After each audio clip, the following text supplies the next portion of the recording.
America के संकट ने पूरे विश्व को कैसे प्रभावित किया? उन दिनों अमेरिका विश्व का सबसे बड़ा व्यापारिक देश था। वह दुनिया का सबसे बड़ा निर्यात करने वाला देश था और ब्रिटेन के बाद सबसे बड़ा आयात करने वाला देश था। वह युद्ध से उभर रहे यूरोप का सबसे बड़ा कर्जदाता और निवेशक था।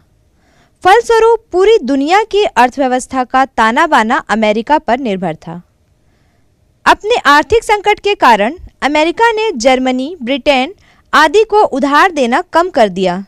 अपनी कृषि और उद्योगों को बचाने के लिए अमेरिका ने दूसरे देशों से आयात कम कर दिया। 1930 से देखते देखते अमेरिका का संकट पूरे विश्व पर छा गया।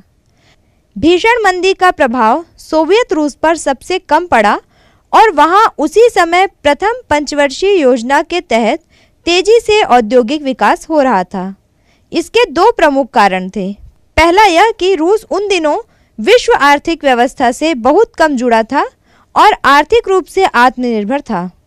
दूसरा कारण यह था कि रूस में समाजवादी सिद्धांतों के अनुसार सरकार की केंद्रीय योजना के अनुरूप आर्थिक विकास किया जा रहा था, जिसमें बाजार के उतार चढ़ाव का कोई दूरगामी असर नहीं था। लोगों के आंदोलन और शासन की पहल। 1929 की भीषण मंदी के कारण जगह जगह त्रस्त लोगों के आंदोलन हुए और बहुत तेजी से लोगों का पूंजीवादी अर्थव्यवस्था से मोह भंग हुआ। अर्थशास्त्रियों ने पुराने सिद्धांतों की जगह नए सिद्धांत विकसित किए। पहले यह माना जाता था कि सरकारों को अर्थव्यवस्था में दखल नहीं देना चाहिए और उसे अनियंत्रित बाजार पर छोड़ देना चाहिए। अब सभी यह स्वीकार करने लगे कि सरकारों को हस्तक्षेप करना चाहिए और अपने देश के उद्योग और कृषि के हितों की रक्षा में विदेशों से आयात को नियंत्रित करना चाहिए और जरूरत पड़ने पर किसानों को अनुदान और मजदूरों को रोजगार की व्यवस्था करनी चाहिए।